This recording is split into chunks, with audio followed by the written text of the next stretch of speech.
but I can empathize. I'm not like into looking at myself either. But we must do it for science and humanity. Yes, make this a great sacrifice. Okay, so we're going live. We are live, and speaking of which, this is now welcome everyone. Let's do a clean start. There's 4 people listening, but when we do the podcast feed, we do a little bit of trimming. So not to demystify things too aggressively, but we're starting now. Welcome. Welcome to episode 5 of the DIY Disclosure Podcast. It's a new podcast, but I'm enjoying it very much so far. I'm thrilled to have as our guest the great Roy D Herbert. Roy is known for his work in the philosophy of physics, particularly regarding the interpretation of quantum mechanics and the nature of scientific theories. He has discussed issues related to realism, the role of observation in science, and the implications of quantum theory for our understanding of reality. At least that's what I think. You can correct me if I'm wrong. Roy has, of course, famously been contributing to the discussion on geometric unity, perhaps more than just contributing in my view, and unification through his dilation theory and dynamic behaviourism. Roy, it's great to do our first face-to-face interaction. How's it going? It's going fantastic, and good morning, good evening, good whatever, wherever you are. Good whatever to you, sir. Yes. I'm on the west coast of California currently, and you're somewhere in the United Kingdom, I believe. Yes, I'm near Exeter in the West Country of the UK, England, at the moment. But going all over the place at the moment. Lots of travelling at the moment. So yeah, it's nice to be home. I'm in my spare room at the moment, everybody. So. Welcome to my spare room.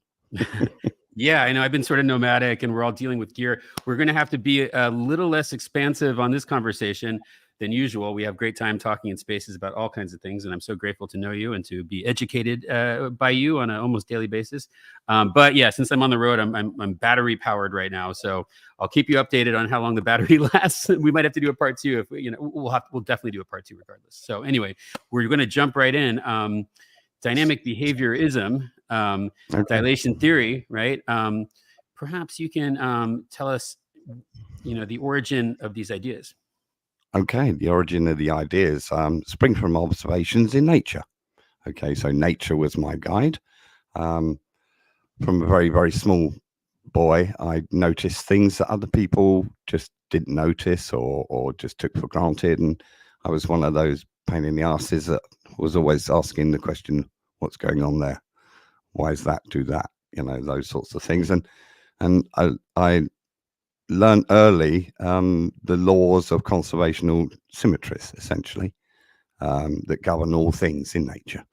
And I found that correlation between the geometric unities of all things that are shown through that, the curling of the patterns that we see in all things, for example, the petals of the flower, the shape of a cone, all these patterns, as it were, share a common geometry.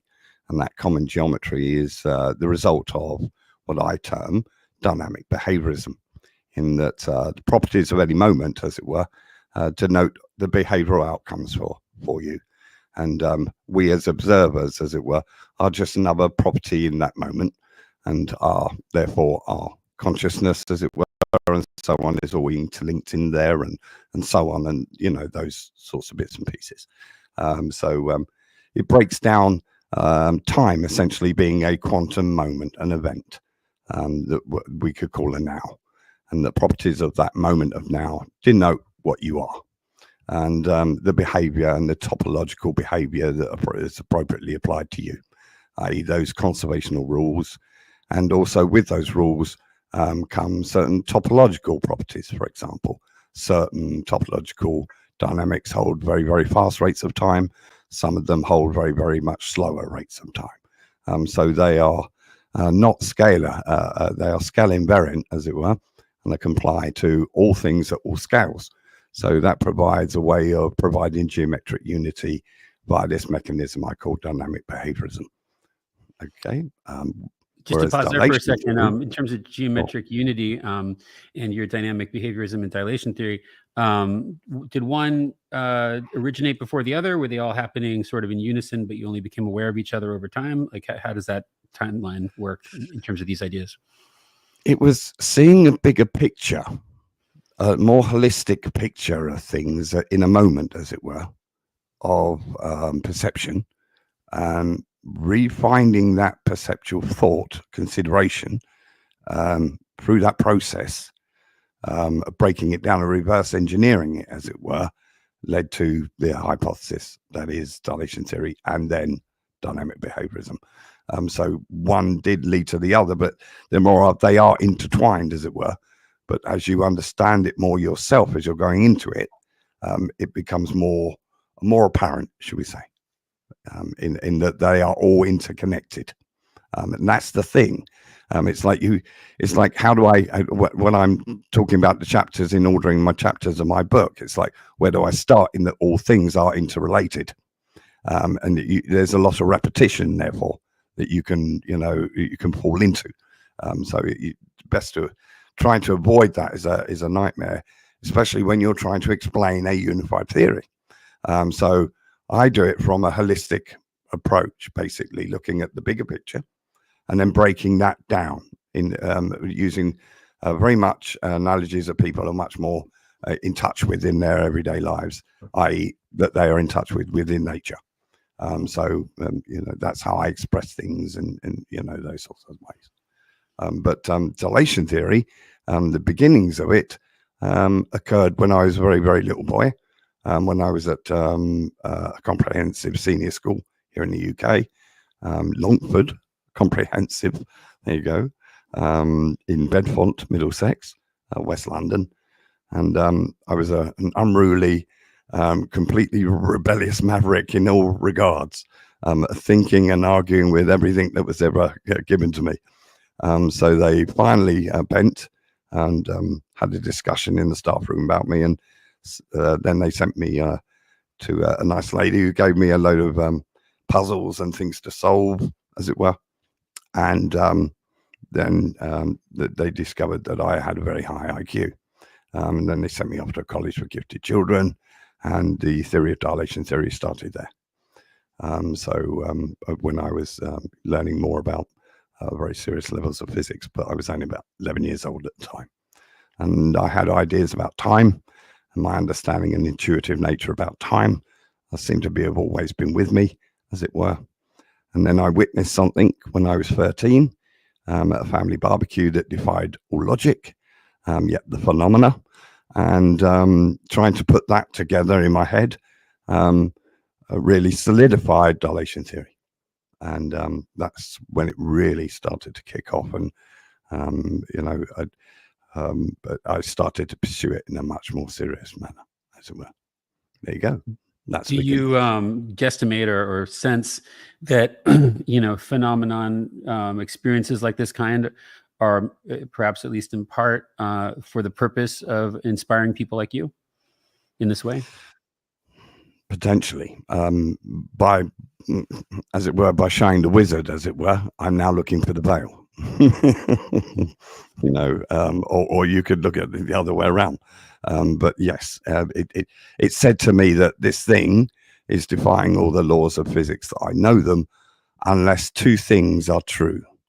That therefore there being it holding a faster relative rate of time and a zero inertia state, or the occupants would be spaghettified and mush, and it would be impossible to achieve. So those two factors, as it were, played on my mind greatly. Then I went into partially like a part naval academy sort of thing. I bummed out of that. That was science and physics, and because the IT revolution was occurring at the same time at this time, and I was an IT whiz, so I went that direction. And I didn't really go the academic or the physics route, so I went purely the IT route. Ended up doing real-time control systems for the UK government, and de facto standardizations of the defined standard, all that sort of stuff for real-time rail industry side of things for control and traffic management systems and all that sort of stuff. So it's all disparate time systems, and and each server has its own weight, as it were, of its load. So each one's going to have a different synchronicity of time is running at different rates for different equipments and servers and things across a distributed network of millions and millions of componentry bits and pieces. You can't imagine the complexity of this thing. So I came up with a methodology, a principle of applying a simple methodology called ORM, Object Relational Mapping, which can integrate with another technology called OLE for process control, which is OPC, we call OPC. And doing that integration, as it were, just blew my mind in behavioral information technology and methodologies and doing all that sort of thing. So did all that. And while I was doing a white paper, I wrote these 3 words: properties denote the behavior. And something just clicked. And at that moment, I'd realized dynamic behaviorism. And I then went deeper and deeper into that. And that was in 2015. So the first postulations of dilation theory were actually published in 1997. But they were potentially considered too ontological. There you go. Where were they published? Every single academic center on Earth of any worth. And I sent it to everybody and every news organization and every government body in the UK. So they cannot deny that it was sent. I have the receipts. So, okay, I want to rewind a little bit because one of the things I'm trying to wrap my head around is, you have some friends and colleagues that are all kind of looking at these unified theories from, different vantage points and different angles. So in contrast to geometric unity, I believe you said that yours is more of like a big picture outwards, big picture then inwards kind of analysis, as opposed to geometric unity, which is maybe different. Well, no, we can do it both ways. Essentially, we can do it both ways. That's the beauty of it. You can do it both ways. Okay, so if we look at the bigger picture, as it were, in that all things are conserved, okay, within the cosmos, in all ways. Okay, we know this to be apparent, okay, already. Those laws of conservation of geometric symmetries govern all things, okay? So if we extrapolate that, as it were, that rule, okay, of conservation that governs all things to time itself, i.e. the moments of time, then time itself is governed by those symmetries, is because of its continuous nature, is given a continuous symmetry, a fluid symmetry, okay? So now we can consider time not just as the moments of the 4th dimension, but as a greater temporal hydrodynamic environment in the 5th dimension, the ether. Okay, so the ether actually has a real scientific basis now from the conservation of emergent entropic time, what I've penned emergent entropic time. Hold on, the ether, is the ether 5D, or is ether a threshold between 3D and 5D, or both? It's a bit of both. We're going to have to go into the physics now of Gavin Wintz in his he was episode 4, yeah, and I know him because of you. So yeah, he's a great guy too. Yeah. So yes, in 3D time. So there's a lot more beef to time, as it were, than just the moment.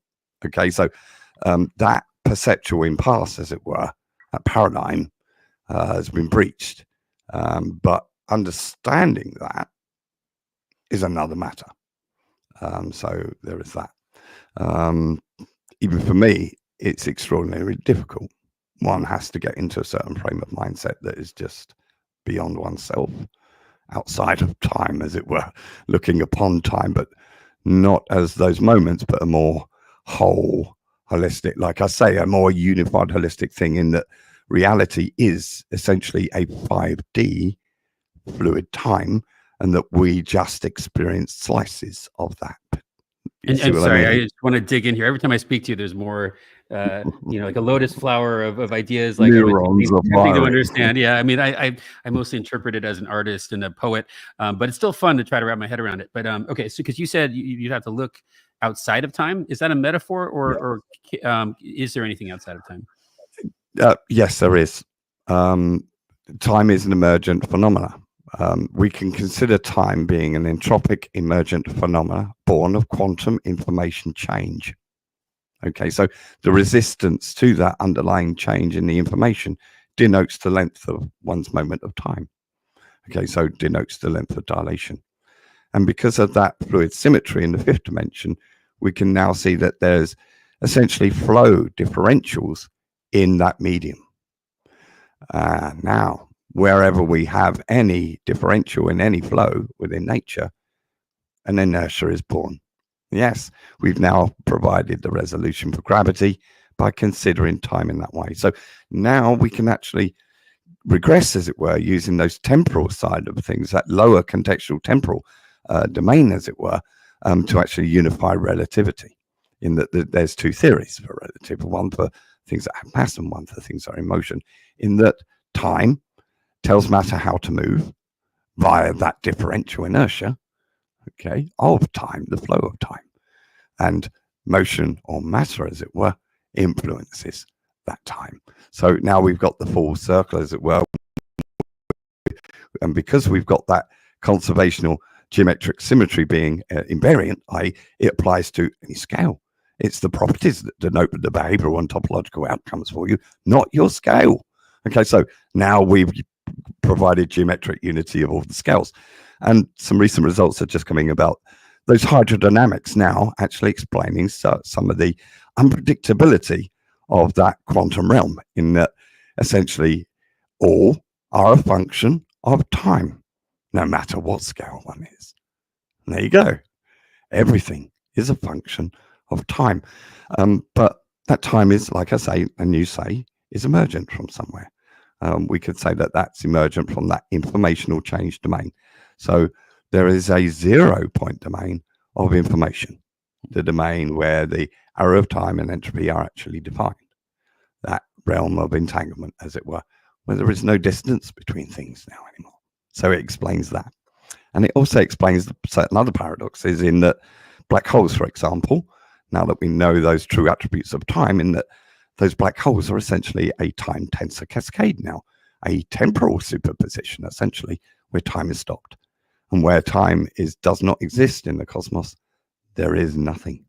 So no more event horizon fantasies or singularities, or where mass break down, because there is no paradox, because there is no time. So the information is never lost. The information, as it were, is just stored.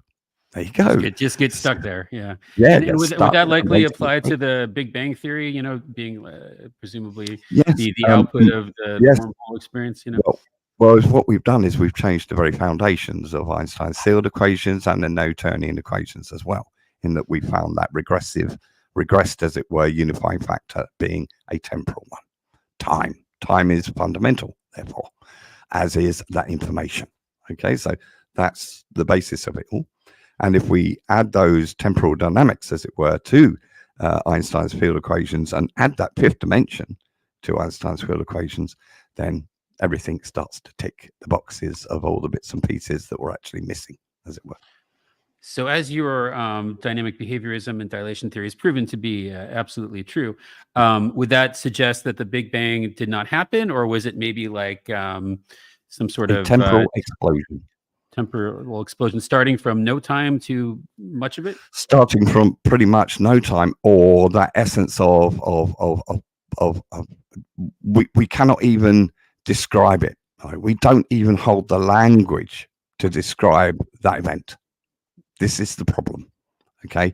The closest analogy that I can actually find to it would be that imagine a piece of nothing that when you press your return key becomes something. So yeah, that makes it seem like a simulation then. but that's just our simple type of analogy of trying to rationalize something. But you see what I mean? But as I say, therefore, okay, and those moments of now, as it were, and all the rest of it, and the way that's all hanging together now, is that our cosmos, okay, here it is, an emergent contextual continuum of geometric symmetries within symmetries projected upon a gauge lattice. So yes, a holographic space-time continuum. But any construct will require a constructor, be it natural or otherwise. Okay, so that's still maybe a natural thing. I'm not, see what I mean? I'm not going to be putting my flag down in anybody's corner.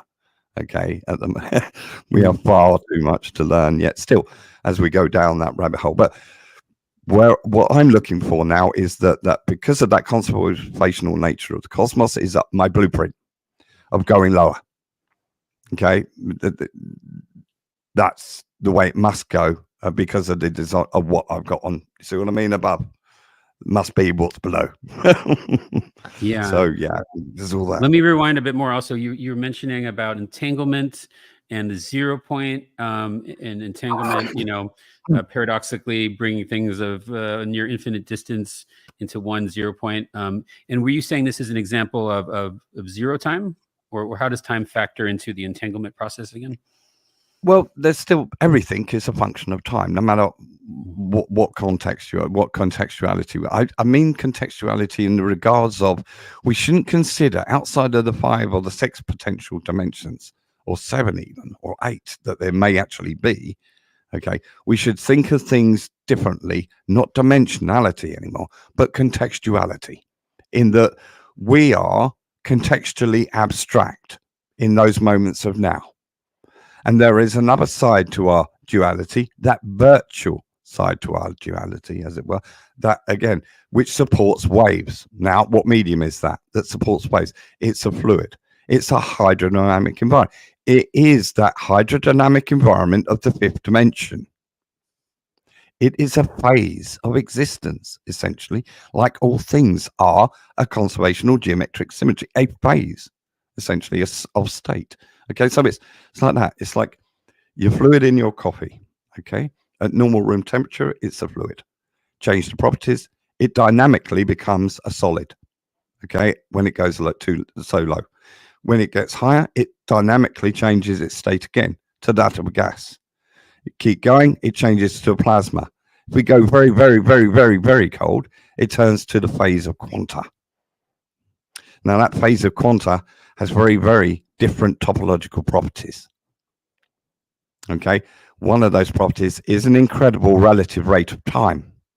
Quanta is almost like supercharged temporally.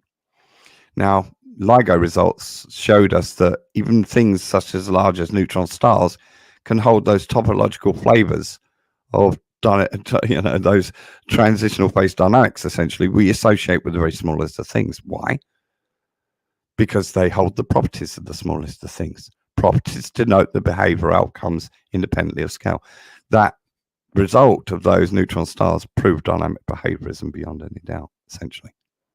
And that now provides essentially macrocosm pretending to be microcosm, microcosm represented as macrocosm,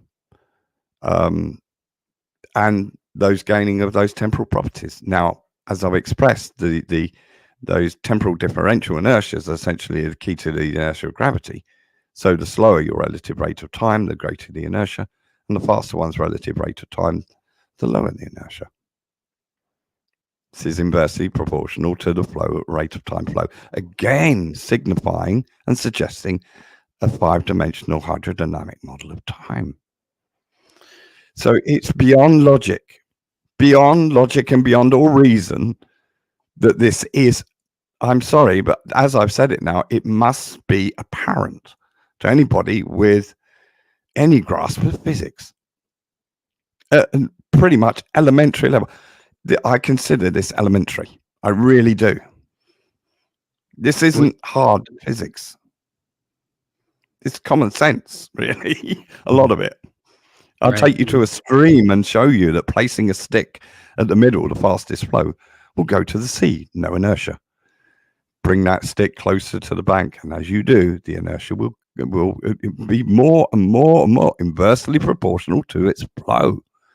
Exactly the same way that gravity works. So there's fluid dynamics at work, and we now provided that hydrodynamic environment in the 5th and those conservational moments of time. And as I said, none of this is rocket science, and it provides the ability to negate the inertia of gravity by holding a faster relative rate of time.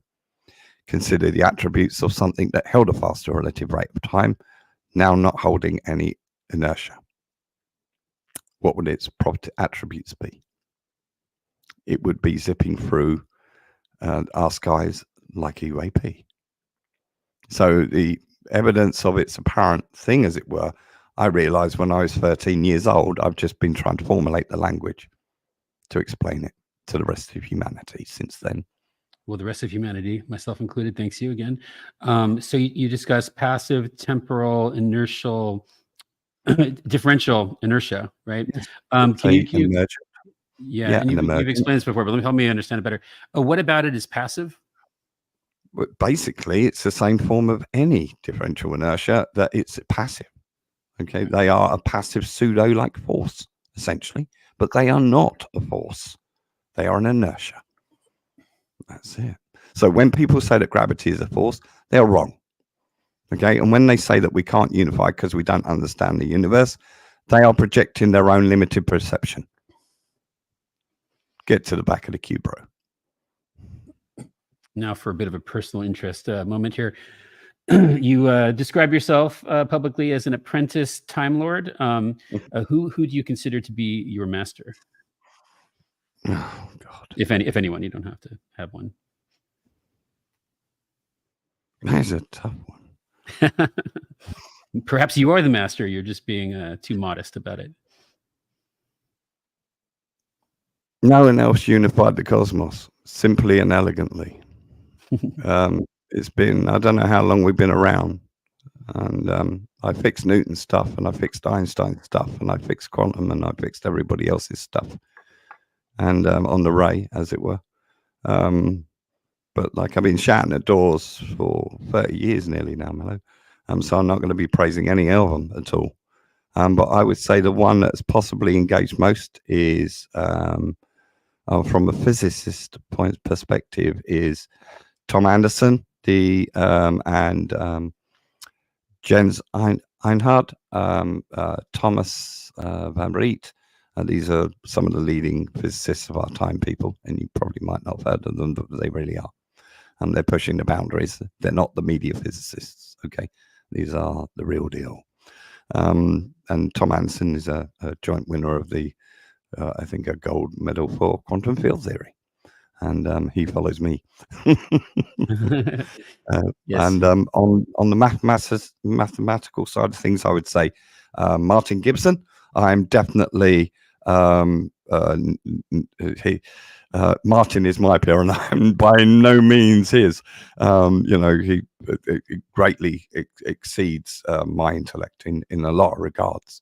I esteem things in those holistic terms, as it were, but Martin has gone into the details of the quantum, as it were, and baryonic mass and all sorts of things, in redefining the very basis of and even redefining what we think of as the limited scale of the Planck scale. So we're going much further now with Martin's work. So I would say Martin, and then obviously Eric on that side of things. In that Eric provided me with the courage, as it were, to go for it. Because I think he knew that I was right. So I shared my work with Eric a few years ago. This might be a news update to a lot of people, and he immediately followed me and started asking millions of questions and going, this sort of thing. And I pointed out and I shouted at him, "Thank God you bloody followed me. I've been trying to get hold of you for 2 years. I watched you in an interview and it just jumped out at me and you hit it nail on the bloody head and you don't even realize, it's like you've got it right there." So went through it all with him, and the geometric unity using that conservational geometric symmetry and, those sorts of things. And we just took it from there. And he's now gone away, actually, and is now refired up doing geometric unity and should be publishing very soon. Fingers crossed. But if anybody nominates me for anything, I will be sharing it. Okay, it won't be just for me, because without Martin's being my calculator, my backbone, as it were, okay, in the mathematics, I would be nothing. Okay, so there's that. So whatever prize I get, I share with Martin first off. Anything that comes outside of that, in regards of any developments or anything we take forward now with it that's coming forward, especially with Gavin's stuff and Existics, and a very exciting time with that, and stuff that's going to be happening in the spring with some research and some lab time, which is fantastic news for everybody involved. and anything comes out of that, then the prizes will be shared in more and more. You see what I mean? It's there's lots more people now getting involved, because as you find out, and you're postulating this stuff, you're meeting people, and that it was he's coming from different disciplines, from Martin's discipline and so on. Everybody's coming from different angles, but they're all finding me at that place, as it were, where all things are a function of time, and that time is extended beyond the fourth, as it were, and it's more rounded. It doesn't just end, as I say, at the 5D, because that 5D is now a three-dimensional type time. This ocean has depth. You see what I mean? It's a lot more to it than meets the eye. There's So plenty to it already. Yeah. yes. Um, So I'm just lifting the veil, as it were, but there's a lot more to discover. A lot more. But the potentiality means that we can imagine speed, time, and distance in that metric. Okay. Now, where speed has an accelerator and your distance, as it were, has a marker, our temporal time variable now has its own accelerator also. So now we can diminish our journeys in more ways than just the spatial dimensions. We can diminish our journeys, as it were, using temporal dimensions. Aha. Within faster relative rates of time. So our journeys, as it were, are cut vastly short using those temporal tricks, because we're not now losing those spatial dimensions for motion. We're not getting that causality effect, as it were, of the dilation of time due to the motion. So we're not getting that light speed hang up either. Yeah, well, I was very excited to learn about how Gavin's doing lab work to test his ideas, and what are some things or additional things that can be done to test your concepts of dilation theory, time dilation, and dynamic behaviorism? Well, one of the tests that they need to do is to essentially, which is implemented at the moment, as I'll point out in a moment, but one of the ones is to accurately measure relative rates of time for those different topological phase dynamics. Essentially, that's crucial.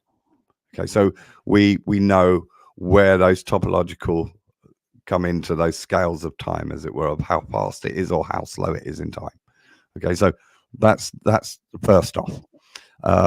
Then we can measure that, and then we can gain, okay, if we put something on that and then measure its weight, for example, and the weight diminishes, we now know that what that scale is in relationship to the inertia, and it's negation. You see what I mean? We now have a scale involved, essentially. Okay, and it will be, as we know, it will be inverse. You see what I mean? It's that so. Sort of thing. Where are you at in terms of actually performing this kind of research in the field? What would be required to get it done?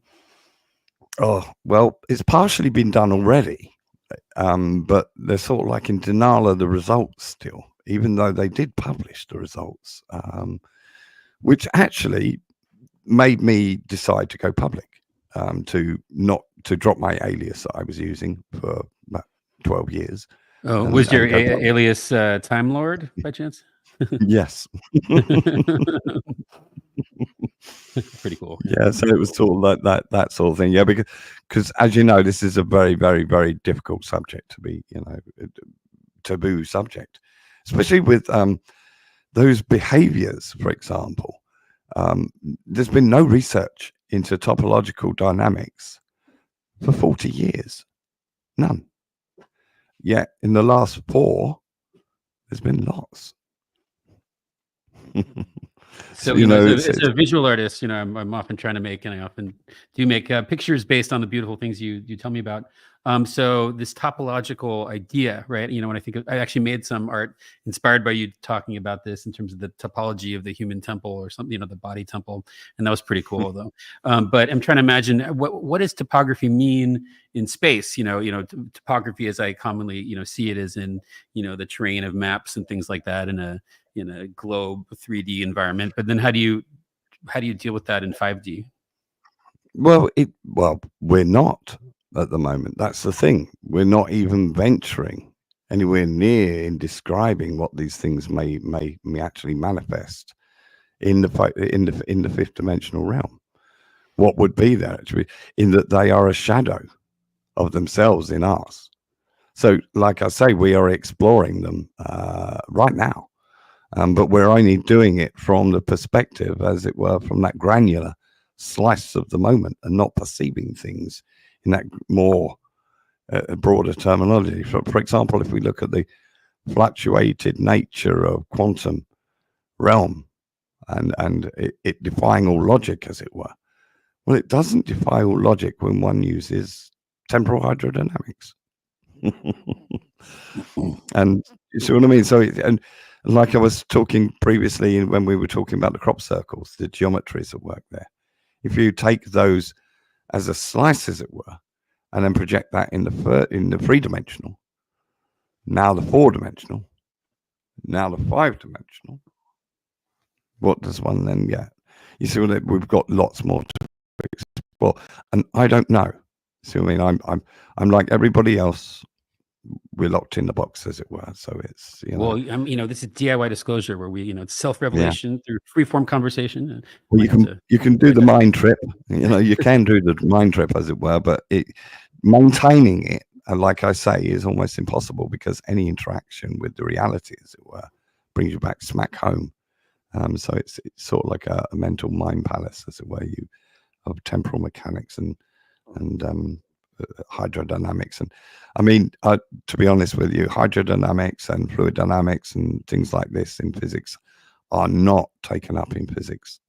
If you were to look at the current sign up for students doing that particular thesis, for example, in fluid dynamics, or looking at going into that for their particular thesis, you'll find that they are a margin of 0.1% or something like this.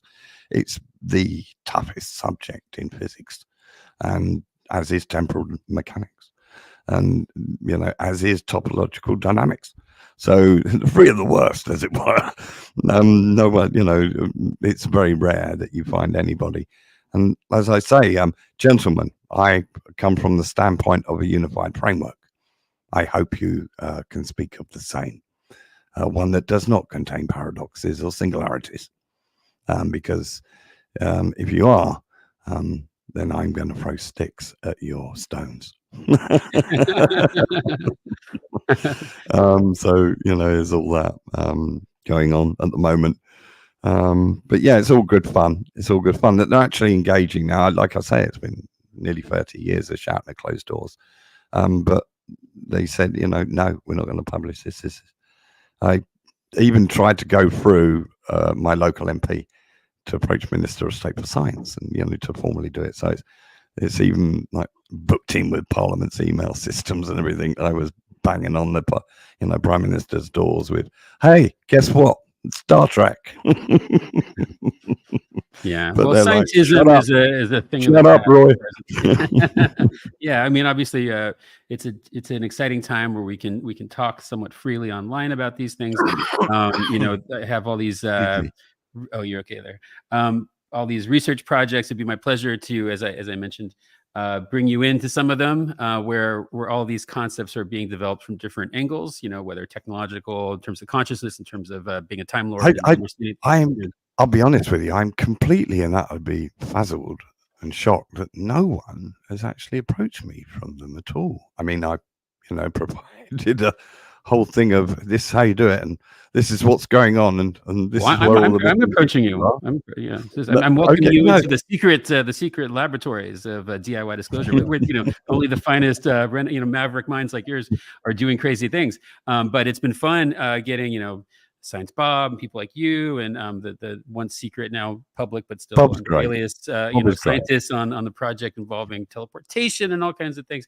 All of this relates, and I think there's a flying saucer craft in the works. Let's just say, not gonna harm anyone with it, obviously, just for scientific testing purposes. I wouldn't be shouting about it. We need a good navigation system for it, and I think understanding. Well, you're going to have to navigate. Yeah. Well, it's sort of like, you remember in the past when we once went on a discovery in ships that sail. We'll be doing much the same thing, but sailing on an ocean of time, essentially. So we're, You know that film, the Time Law, what is it? Time Travelers or something Time like that? What was Bandits. that? Time Bandits. That's the Yeah, I was one. just watching that the other day. I was trying to make art because I was trying to do a thing of like we are the time bandits, but then it was hard to depict it, in a way that didn't look silly. But I love that That's a movie. really good one. Yeah. Yeah, and have you seen this thing? I've only just someone mentioned it to me a couple of weeks ago, and I looked at one thing. Jumpers. Have you ever watched a program called Jumpers?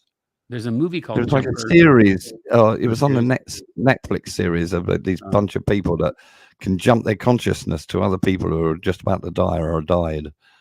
That sort of thing. I think I know some people that do that. At least that's what they explained to me. So yeah, I all these found it ego death absolute- things, are really Yes. useful for Yeah.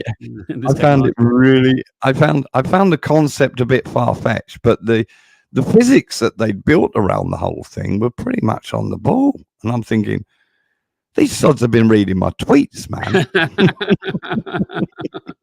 Yeah, this is the base reality that's coming out. They can't hide it much longer. It appears we have this controlled disclosure thing for reasons to be determined. But yeah, it's cool. All these different nodes reaching the same potential conclusion, but they're none as all encompassing as your theories, obviously. But certainly all confirming your theories.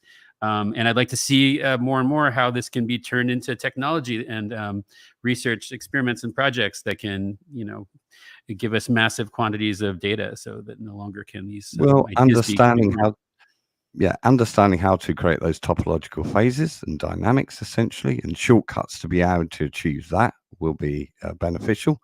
In that, if you can at room temperature, then you've got room temperature superconductivity. So there's that. And with those different topological states, as it were, come different temporal properties, rates of time, and we can use those. Imagine, for example, Milo, where we increase the relative rate of time to the ATO rate, for example, 10 to 13,000 fold the relative rate of time, as it were, a ridiculous amount. Imagine placing something inside that was harnessing some form of energy. And then you could take that out of there in 2 minutes, and yet it's been in there for equivalent in relative time for 104 years. You see what I mean? This is what I'm talking about playing with tricks with time, as it were, in contained areas, or even now that we know that the inertia of gravity is linked to the relative rate of time, i.e. the slowing of the relative rate of time, therefore that any entropy or directed entropy will slow time. Okay, so we can now use that directed entropy to create an inertia to drag us through space-time. Star Trek. Okay, because we're not in motion as it using the spatial dimensions. We're basically shortening the length of the cosmos in front of us through that inertia. So you see what I mean? So motion without motion, movement, as it were, and lots of tricks like that. And those temporal gains in rates of time, for example, topological environment of extended electron states, such as a neutron star, has an extended electron field, okay, due to the dynamics, the actual makeup of the thing. The electrons can't sit in its core mass that's at the center. So all the electrons are pushed out, as it were, or extended in state. That then denotes electrons orbiting a nuclei. Bang. Conservational geometric symmetry kicks in and says, the universe says, you're an atom. I'm going to give you the topological behavior of an atom, and with it, the temporal properties. Hence, the spin rate speed of a neutron star correlates to that. See what I mean? It's everything's pointed. And where we saw those mergers of those two neutron stars, we saw those discombobulated transitional phase dynamics being into it, thinking, oh my God, this thing's an atom, and then no, it's of the larger scale, wham, and back to it being considered quantum again. The dynamics were really getting turbulent, and then it was whoop, that temporal superposition was achieved. Black hole. You see, so it's all matching up. So what is a black hole? Is a black hole now even considered at the larger scales? Potentially not. See what I mean? A black hole could, in a nutshell, be an electron now, or even smaller. But it can't be defined, as it were, in time. because that underlying information, as it were, the length of time being denoted by the resistance to its change, is far too entropic to reach a conclusion within its frame of reference moment of any observer. Yes, it's gone into a temporal superposition. Essentially, within ours, it's locked out, as it were. There's a region of space-time that cannot render. There you go. We've answered the quandary, the problem, the paradoxes, and everything else to go with it. A black hole is essentially not a hole. It's just stored time. That's it. And that everything essentially in our cosmos, all emergent phenomena, as it were, be it physical or metaphysical, is now simply a function of time. So a black hole, comes to a screeching halt in terms of time. Is there any possibility within this framework that something could be ejected out of the other side of a black hole, or is it certainly just No. a wall of No time. nothing? Yeah, no time. Yeah. No time. Until there is time again, until that moment of realization has come to that conclusion of that resistance, as it were, of the change, and it said, okay, I have an outcome. I have a, fully resolved, conserved outcome. Bang. What's it now for a moment? It's now a monster of a neutron star. It's not a black hole anymore.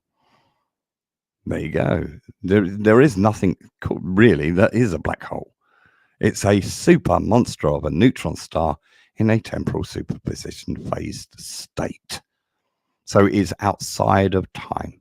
It is at the realm of the informational contextual domain, as it were, stalled, okay, waiting for that moment of realization, and then wham, and then it is. And God help you if you're nearby when it is. Would this mean that spaghettification in relation to these ideas of wrong. black holes being like, is that a non-concept of meaning? Yeah, just wrong.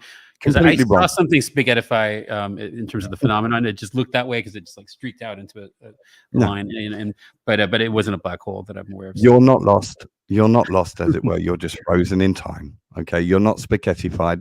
The gravity is going to make you thin, but the gravity is going to make the space-time that represents you thin around you. You will not know any difference. You will know no difference whatsoever. The observer outside will see you looking like a limp bruschetti, being, getting thinner and thinner and thinner and thinner. But you won't know any difference at all. You will still be alive. You will still be in your suit, and you'll still be kicking, going, "Hey guys, surprise, great man!" That sort of thing. So until time for you stops, essentially, and you will be frozen at that moment until it realizes what it is. That'll be the end of you. So, if I were to look back in terms of time and our theories of it and the science and math and technology regarding to it, like many things, it has been amplified by, war logistics of trying to, kill people before they kill you and having to travel from point A to point B, and they keep everyone on the same page in the process. And then also mass transportation and shipping, led to many perceived innovations in terms of how to keep everyone coordinated around the globe. So with your Time Lord concepts, which will bring it all together, what are some applications for how this could help the world, and how can assist you perhaps in rolling this out into the economy in the form of products and things that pertain to our current civilization? How are we going to get you out there as the Time Lord? Well, Ashton's on the right track, but he's missing the trick. Okay, in a lot of regards to the 0 point energy, in that, yes, you can put a bucket in the ether, as it were, take a swipe, and the ocean will refill behind you.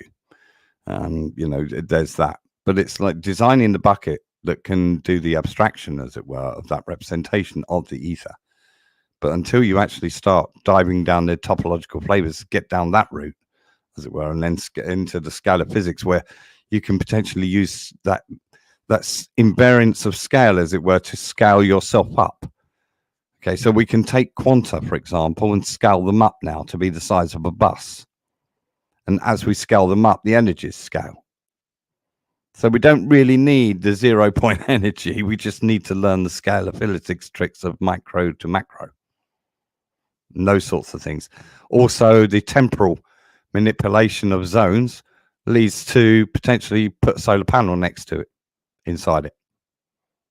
Put a battery in the environment, charge up your batteries in 5 seconds. How long were they in there? 3 months. You see what I mean?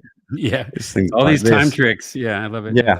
So it's temporal tricks, temporal teleportation, for example, plus light speed. Yeah, plus light speed is a possibility now. Yeah. Well, I was invited recently What by was a friend in the community to join him in one of his teleportation adventures. He's working on it both technologically in some ways I'm not allowed to describe publicly yet, but also in terms of the consciousness experience side.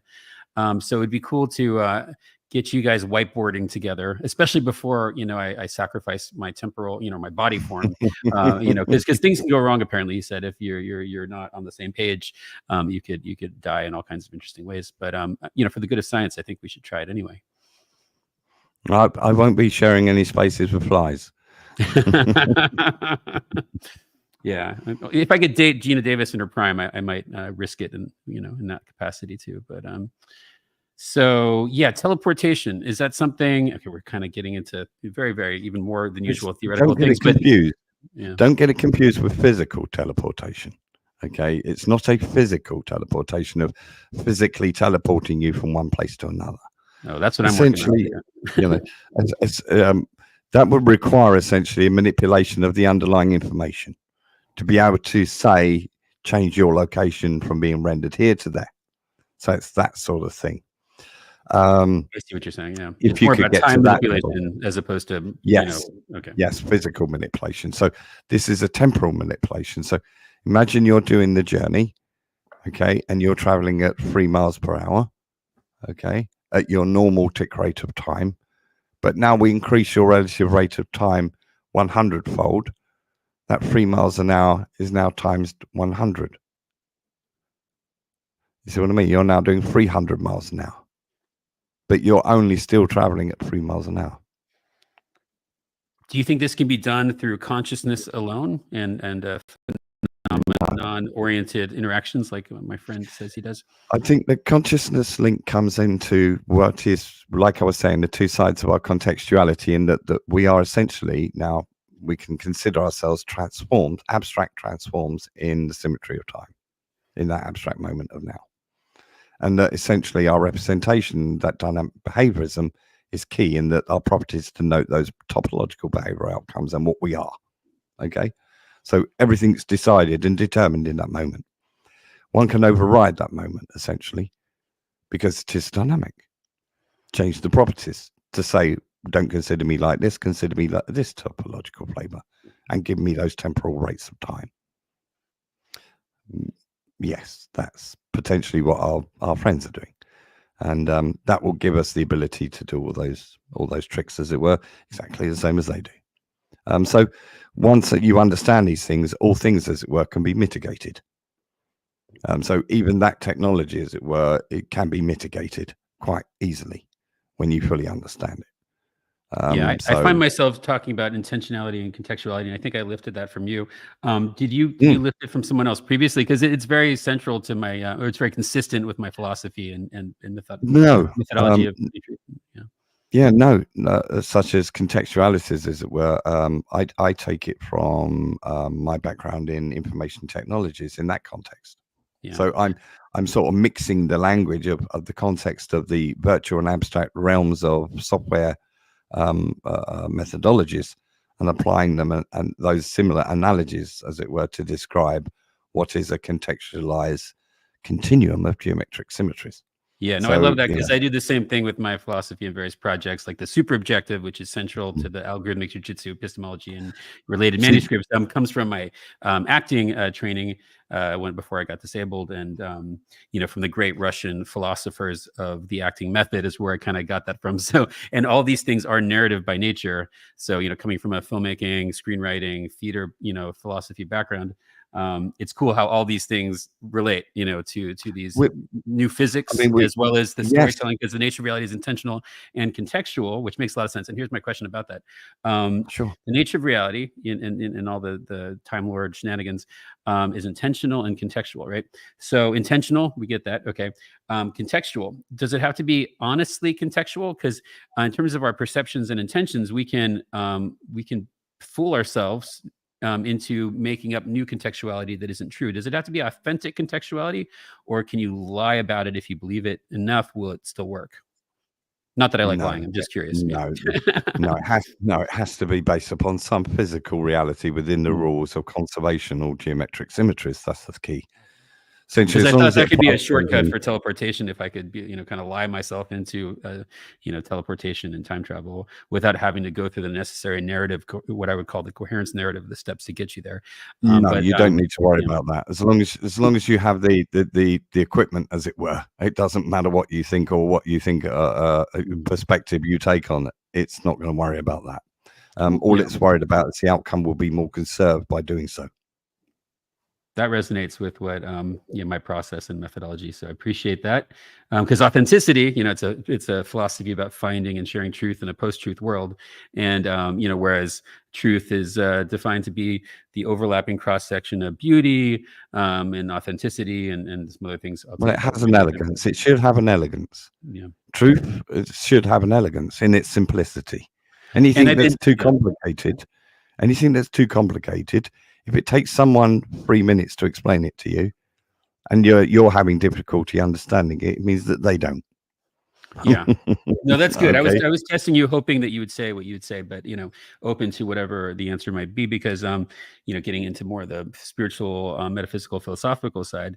One thing I've been kind of playing around with, and I hope one of my future guests will help me understand this better. The idea of like Buddhist detachment and transcendence through that kind of going with the natural flow, which your fluidity of time suggests and your kind of ethics suggest, right?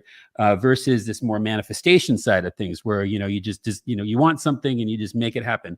So I don't believe in that 100%. I do feel like we can very strongly determine the intentionality and contextuality, and then the results of what happens from there. But if you do it through these sort of clingy, materialistic, wish fulfillment fantasies, it's not going to be as powerful as if you do it in a more Buddhist kind of natural, go with the flow, the fluid, temporal magic like you're describing. So I always vibe with what you say. I think you're onto something. It's basically, it's minimize all the negative outcomes, and you're most likely to have a positive outcome as long as that outcome is more conserved. And essentially, it's like that least resistance rule. Yeah, and cognitive dissonance through time is going to be the opposite of least resistance. Yeah. Yeah, so it's me at the moment, I am the resistance. Get me out of the box, man! Get me out of it! Yeah, I question everything too, as you can tell, but that's the fun of it. I think that I have a whole philosophy based on the super objective is about finding and sharing, like we're doing now, as much truth as possible until the point of death, and asterisks there beyond should the opportunity present itself. So it's an eternal process of finding out answers and sharing the potential truth as a result. So yeah, and I think with the way the internet works now, and hope it will continue to expand in this sort of free speech, open-minded, collaborative direction. I think that we'll do things beyond what standard academia has been able to achieve. When it's truly a free society where all ideas can be considered and then tested and vetted by the masses, we're not just going to find more truth, but in terms of science, we're going to find more truth in terms of humanity. Yeah, I think so as well. In that, basically, the ultimate truth is, like I said, that any construct, be it natural or otherwise, ultimately requires a constructor. So, and that then says, what are we? What is, because we can now describe the cosmos, like I say, as a holographic space-time continuum. So that makes us essentially Avatar, and all things Avatar, essentially. So all things. Yeah, all things. So potentially, everything is essentially the same, just a function of time, and it's the properties that denote what you are, and that's held within that information. So it's, everything essentially is that like abstract fractal symmetry within symmetries, within symmetries, within symmetries, within endlessly, as it were. So yes, at the very heart of it all, we are all one, and one is all. Like that three pillars thing or whatever, three temples or whatever it's called. As above, so below. That's the invariance of conservational symmetry, is the as above, so below. That is it. That is the golden ratio, is it? Well, the key nugget that resolves everything. So and it's the thing I find most frustrating is like I said, I find this elementary. It's apparent to me that time is a fluid symmetry.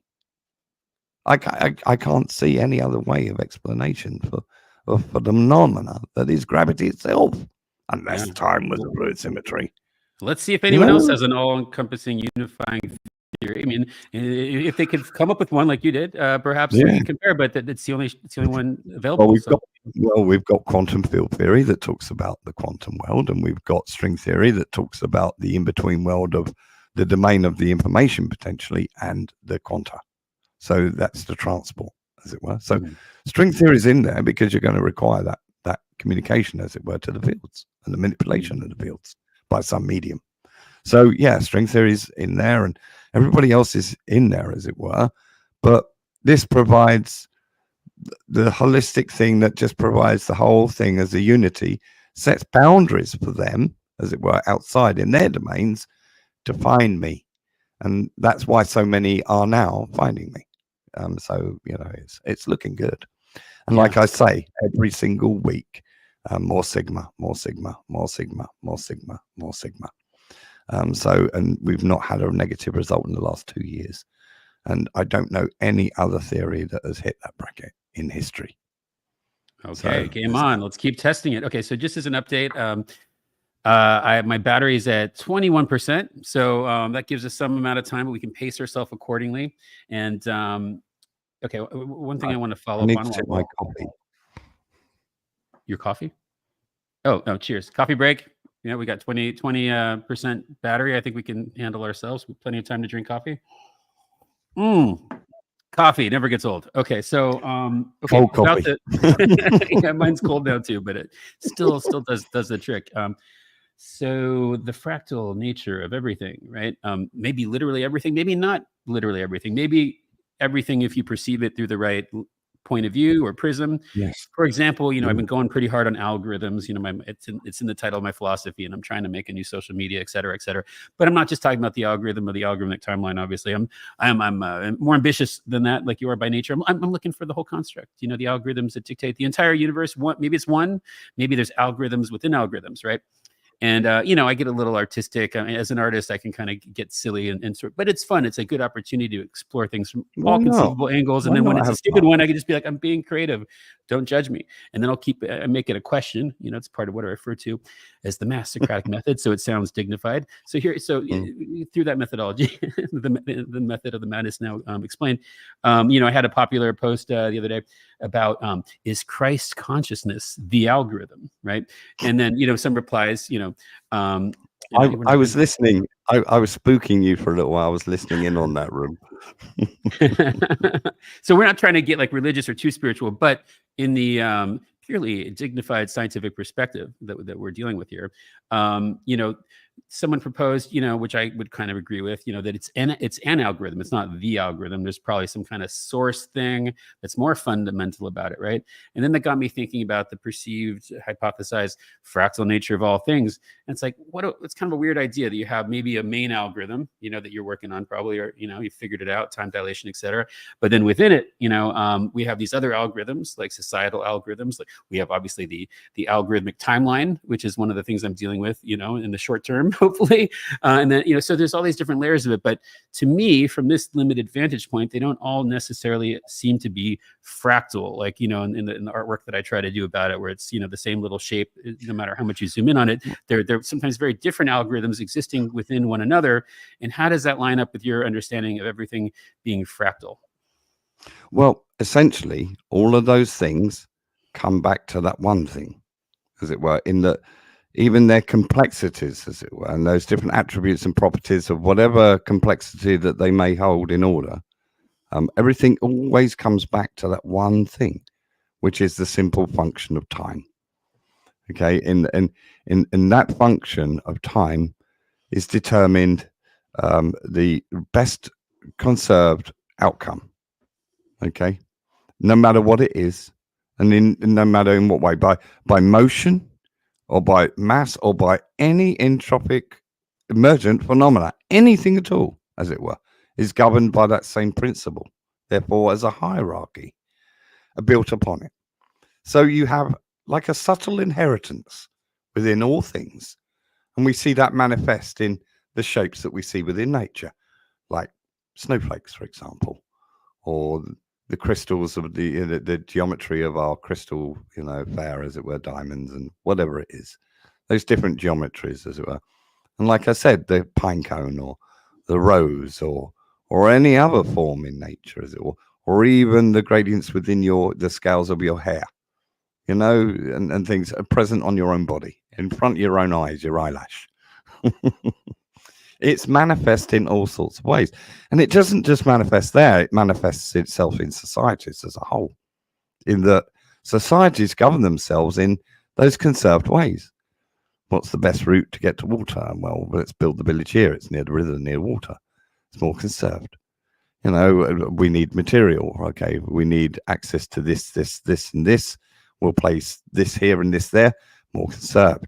So even our pursuit of our sciences, as it were, of getting faster and more efficiencies and so on, are a pursuit of more conservation ultimately. So the purpose ultimately of the cosmos as a whole is the pursuit of the ultimately conserved form, perhaps, of consciousness. Right. So is consciousness an emergent phenomenon of the cosmos itself? Well, yes, it is, in a way, in that entropic order of its evolution leads to consciousness. But now that we know that it's a construct of sort, then was a provision provided, as it were, in light of that potentiality, in that may be a provision as a conduit to something else. The potentialities, as it were, is not just that the cosmos emerged consciousness to its flavor of what it is, but the whole purpose of it, as it were, is to culture consciousness and the greater perception of that greater consciousness, as it were, potentially as a whole. So a hive mind of minds, as it were, and that no play, remember, like I say, no play, no book, no film, no nothing was ever created without some consideration of its potential audience.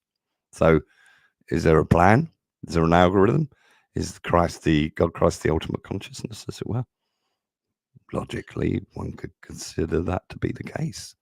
But I wouldn't call that the Christ consciousness. I would call that the constructural consciousness of constructor theory, essentially. Now we're looking into realms of constructor theory, yes. That sort of thing.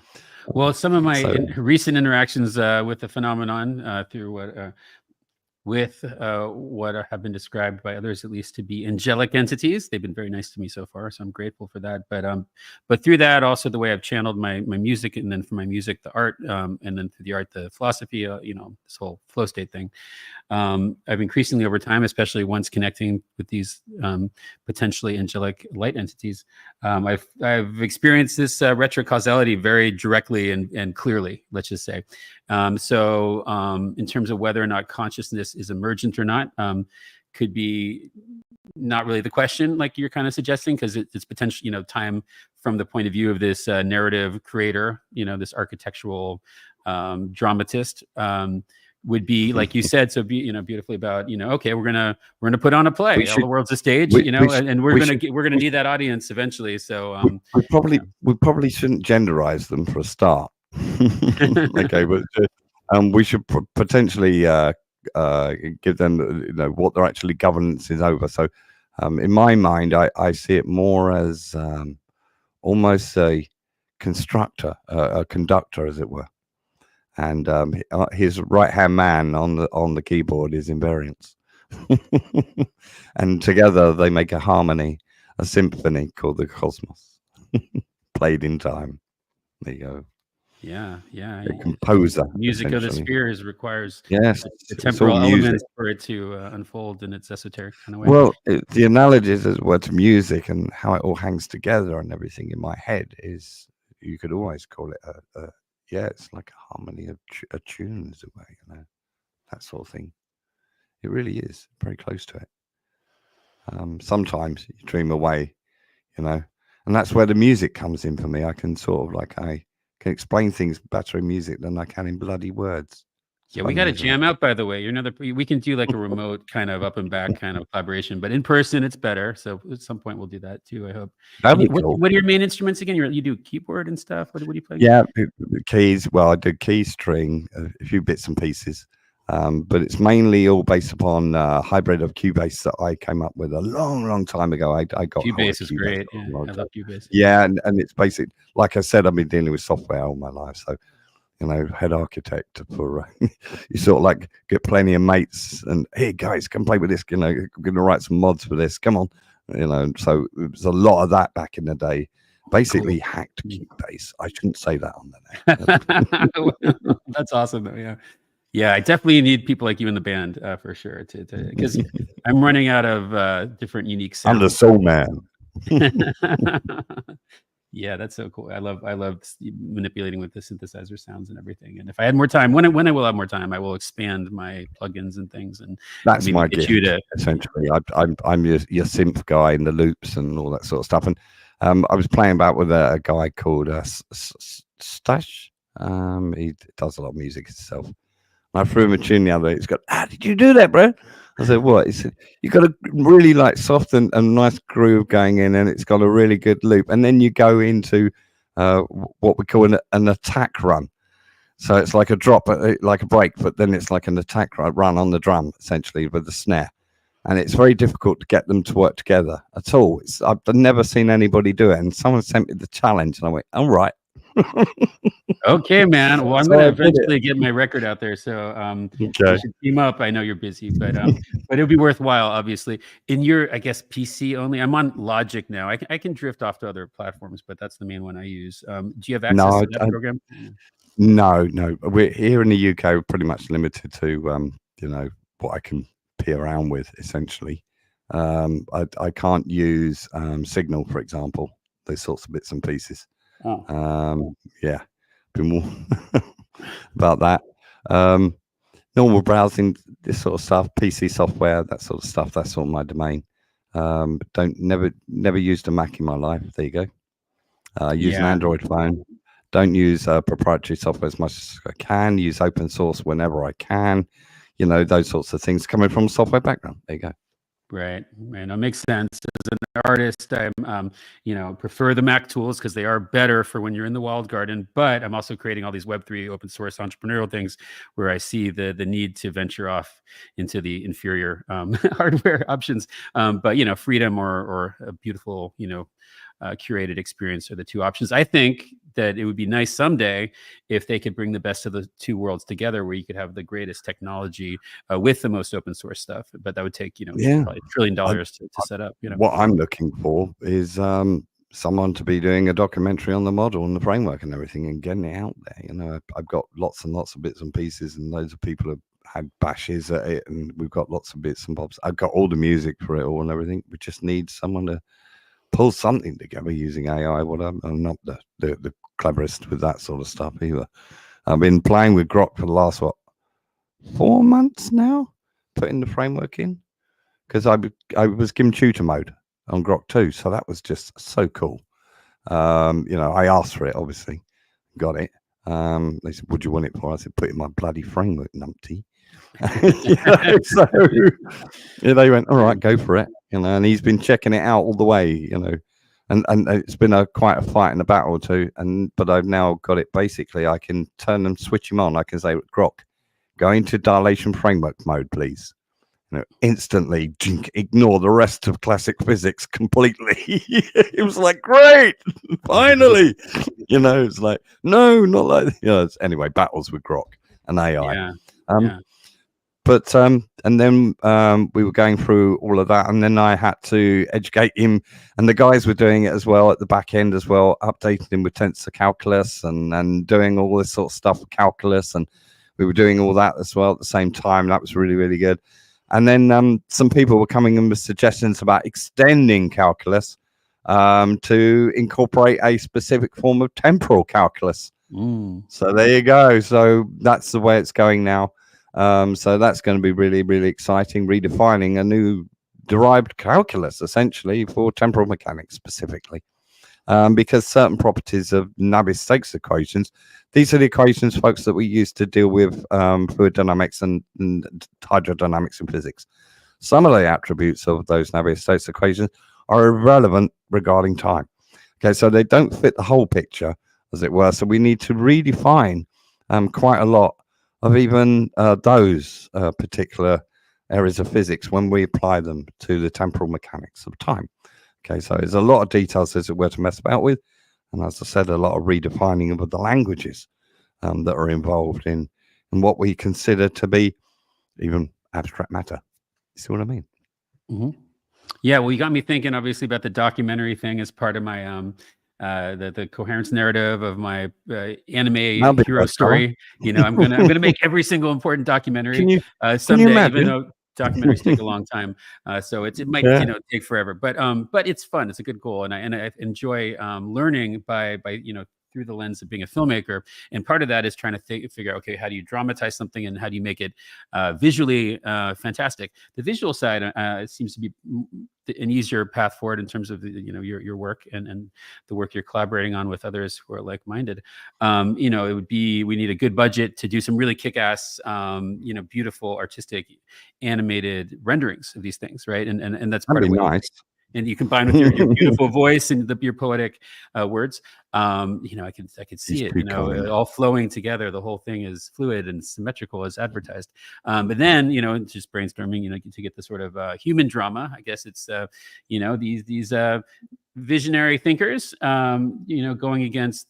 Well, one of my movies is about the truth embargo, as my friend mentor Steve Bassett has coined it back in the day, which pertains to all these things, which is why one of the many reasons I speak to people like you, because you're most affected, I think, by this idea of the truth embargo, the greatest cover-up in all of known history, pertaining to the phenomenon, the nuts and bolts, UAPs and saucers and all that, and the abductions and such. But in terms of how it affects our society the most directly, it's the many ways that we're at least you're aware, but most of society is not aware, that our scientific progress and spiritual all forms of learning have been stifled, along with this effort to keep these things under wraps.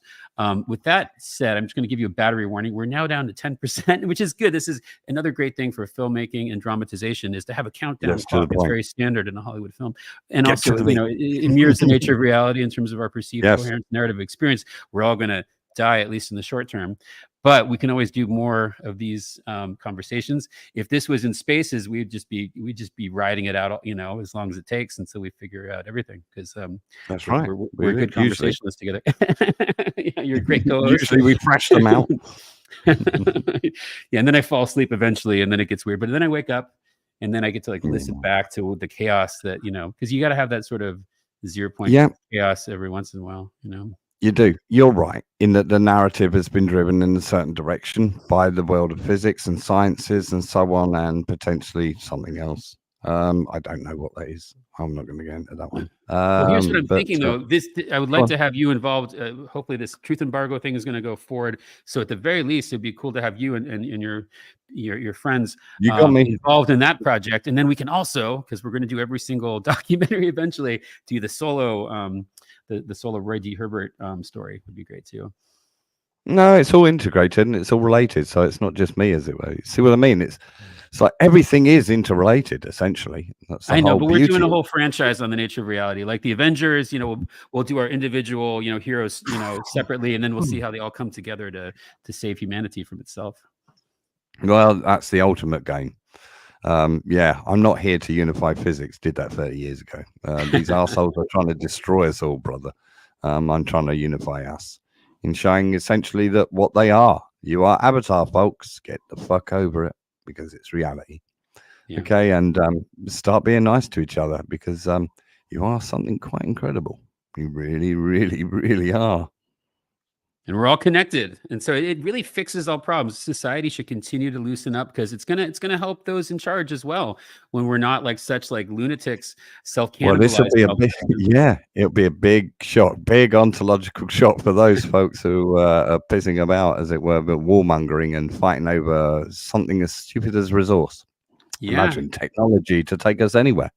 What I and say though is, and the energy. Yeah, for them listening, it is my intention with DIY disclosure and all the collaborative projects with people like you is to find ways for them to make money too, so that it's not such yeah. an ontological shock to their status quo, but it could be an opportunity to thrive. Oh, the amount of opportunity that's now open to us is absolutely incredible. An absolute cosmos full of resource and real estate. Okay, now get real, people. Get over your tribalism and your petty, short-sighted dogma. Your petty Put your terrestrial terrorists, I call them. yes, put your prejudice in the laboratory with your morning detritus. Okay, and move on. End of. And Yeah, that's what we need to do. We need to realize that, there's a lot more to us than meets the eye. We are not alone in the cosmos, that's for sure. The chemistry that is present in the whole of the cosmos. Time may run at different rates in the cosmos, and people might be way ahead of us. Time may run slower, and there's going to be people that we might potentially have responsibility towards. See what I mean? Once you know what it is, as it were, and what you are in it, and now you have a responsibility to it. Okay, and towards everybody within it and all things within it. yeah. Okay, it's not just about us. Let go of your ego and your narcissism, you assholes. Yeah, I love the Okay, idea get that over yourself. all indicators are pointing that we are connected. We're all one Yes, massive we are. celestial organism. And then, We if you have that proven, yes. then you don't have to, think about ethics so in No, such complicated, vague terms. You can be like, no. me hurting this person is hurting me. So you can, if you're a selfish person, then you will stop. If you're an altruistic person, you'll stop. It's pretty simple, right? Well, they are just another frame of reference of you. Okay, or potentially of your potential representation, and that you and everything in the cosmos is essentially a transform of that information in time. Okay, so, and that informational domain, as it were, again, may follow those patterns of conservation, ultimately to be one frame of ultimate reference, a mind of hive minds. So again, you see what I mean? Logic fits within what we see, as above, so below. I'm going to now gently, and with some regret, bring this to a peaceful resolution just for now, because we'll have to do another one of these. Only because I need to get a new laptop, and it only has like 2 inputs, and I spent like $500 on this thing that's supposed to give me more inputs, and of course it doesn't work. So that's okay. I'm just gonna, and hopefully I can still return it. It's this thing right. I'll show it to you later. It's anyway. I'm using hand-me-downs. Yeah, hand-me-downs from children, but Christmas presents from years ago, and I've hybrided them together, and I've got all sorts of things going on all over the place. Yeah, well, it's just because I travel, so I don't have to have my laptop. But I'm going to get the new computer. It's going to have all the inputs, and then we'll have the longest conversations you could possibly imagine. Much longer than we've ever had them before. But for now, we're going to be concise, and that's good too. And I'm so grateful to talk to you as always. You're such a good friend and such a authentic and obviously brilliant guy. And getting to know you has really been a pleasure. And let's keep the conversation going. I want to see whatever I can wrap my head around in terms of how to prove all of these concepts to be definitively true, or if it's not definitively true, I'm sure you'll make the necessary adjustments. But I think it's that's part of what gets me excited. It's the ethereal itch turned into tangible reality. I don't really know how to do all of it. I'm just an artist mostly. Well, there's a couple of results already out. Yeah. There's quite a few results that are already out. There's been 2 years of dynamic and topological sciences and physics results from experiments that have been saying Roy's right, Roy's right, Roy's right, Roy's right, Roy's right. The LIGO results was potentially the biggest. Okay, and with the transitional phase dynamics at that larger scales, proving that the scaling variant nature of conservational geometry, which is those transitional dynamics, essentially states of matter. And then we had the atomic fountain experiment a few years back, where I was screaming at them for a few years to add some interferometry so that we could determine rates of time and things like that within the experiment.